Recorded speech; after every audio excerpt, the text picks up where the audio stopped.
Hi, this is Sandy with SCS Digital and the Accord Sequarallel. This video tutorial will cover saving, loading, and deleting song projects, as well as the global settings and saving and loading via MIDI sysex. At the bottom of the quick boxes in the main screen, you'll find the Save Edit drop-down quick box. As you probably have already discovered, the Save Edit is used to save an ongoing project. When clicked, select Yes and your project is saved. This can be done while playing as well, so can be done often. Save Init is a special quick box to update Song Project 0, which is the jumping off point to making a project. It only works with Song 0.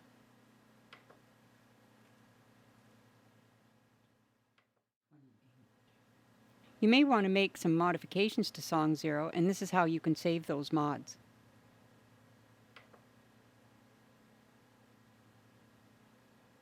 Once Yes is selected, it's important to hold the encoder in for 1 second or it won't save.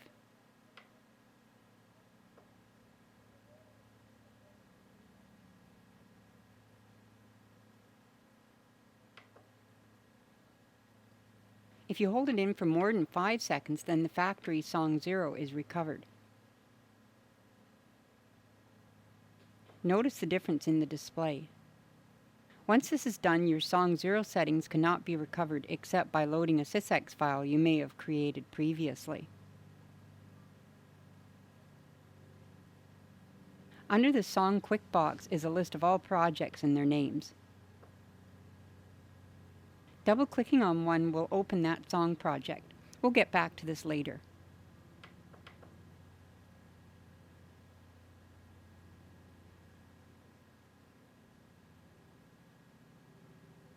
So the next choice in the Save Edit quick box is Delete. As I don't want to delete any of my projects, we'll just create a new one with Save As quick box. All empty projects will appear to select one.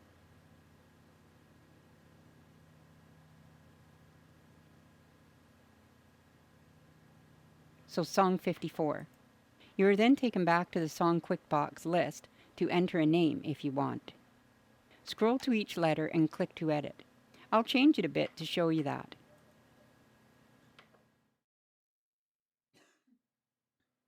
It's not important as we'll be deleting this right away anyway.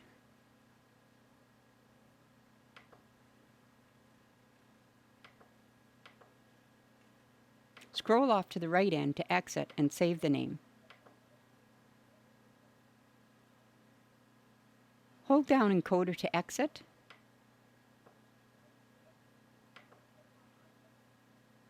Now let's delete it. You must select Yes. Done. Those loop QBs can appear because of the different number of custom quick boxes. So I'm loading Song 28 for later on.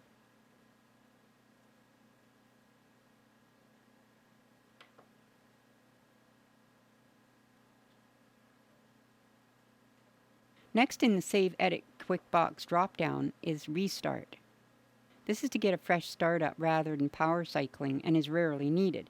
But sometimes you may just want to dump an unsaved project or edit to a project, and this is a quick way to do it.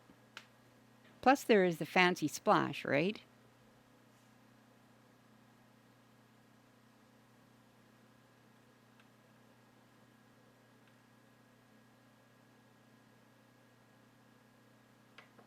The last quick box in the drop-down is the global settings. At the top is the display remote option. Setting this to yes uses a fair bit more processor power to display more remote control changes. Next is the sysex save selector. This is to save a song project or all song projects via MIDI sysex.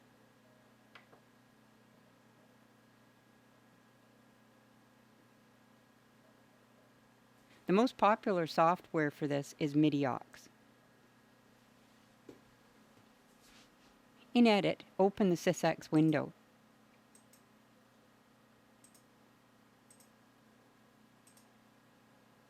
Settings are not important for the Sequarallel, so probably just leave them at defaults. So click on the Receive Manual Dump and enter a file name for this song project. Now it's armed to receive.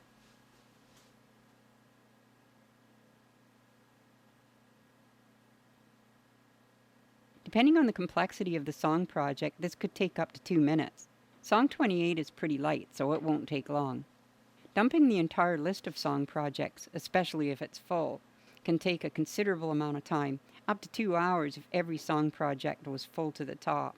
That would never be the case, though. My last dump took about 20 minutes. There, done. I'll cover loading a sysx in a little bit. Next is a setting for the time in minutes before the screensaver, which is dimmed display, kicks in. It can go up to an hour, 60 minutes, but I prefer shorter times. The shorter the better for preventing screen burn-in.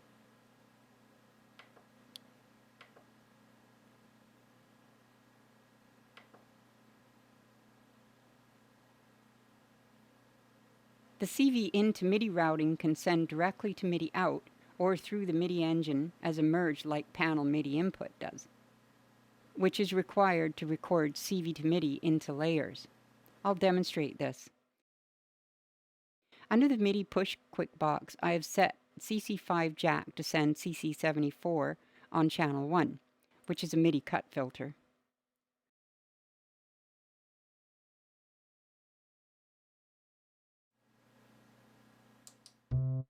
This rhythm is patched into the CC5 jack.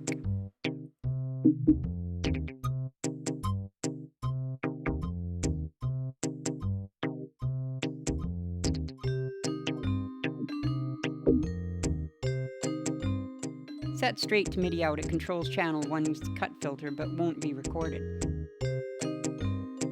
Set to merge input, it will be. Now let's add a layer quick box and record the CV2MIDI CC74.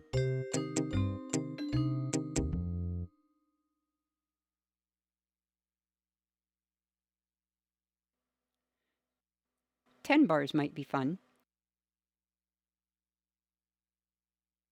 Oh, I'll set it to be a one-shot recording. This is a good idea if the CV is constantly changing, so it won't start recording another layer.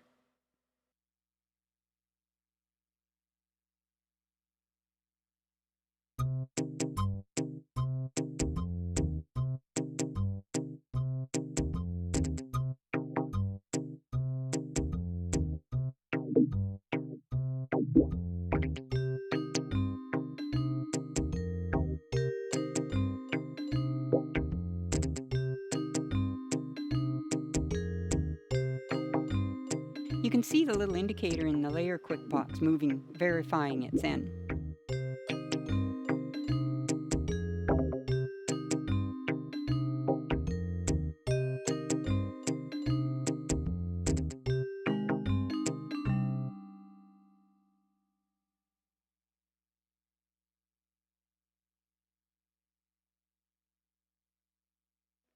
Next is the block PC to drums option. Some GM synths do not like program changes on the percussion channel. This blocks that from happening.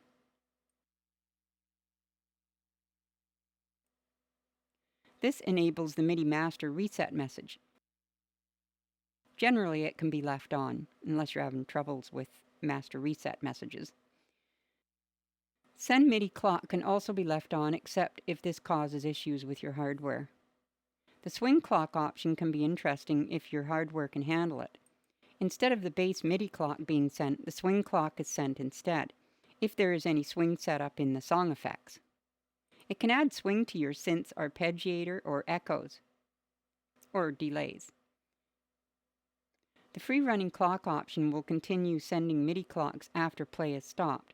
This is to allow echoes or delays to continue, as some hardware will switch to internal clock in the absence of a clock input. I'll disable the MIDI clock filter in the MIDI aux display.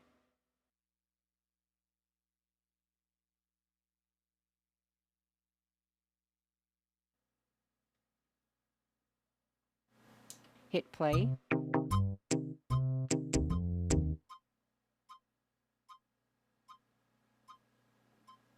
As you can see, the clock continues.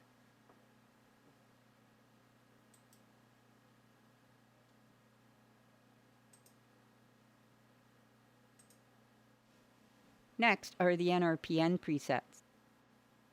This is covered in a different video, but allows global setup of up to 16 NRPNs to be used from almost anything that can send a MIDI CC.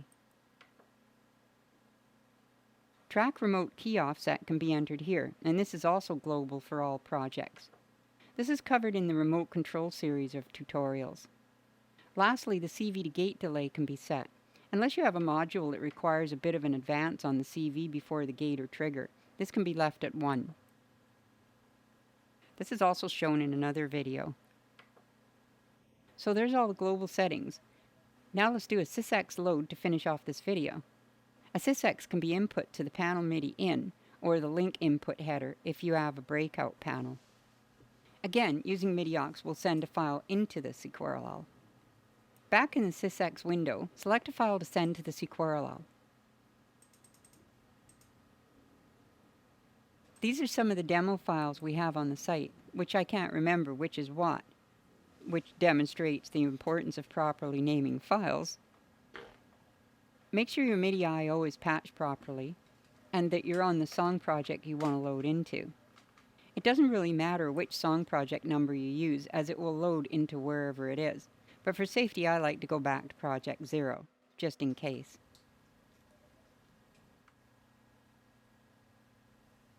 And go. It's probably not a good idea to monkey around with the menus and such in the Sequarallel while it is loading a sysx. Data may get corrupted. I have sped this up a bit.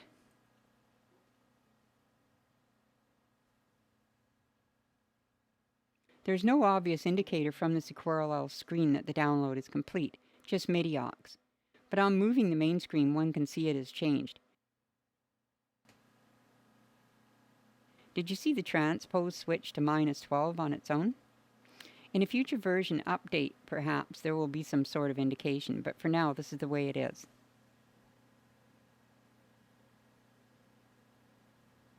So let's have a listen to whatever has loaded.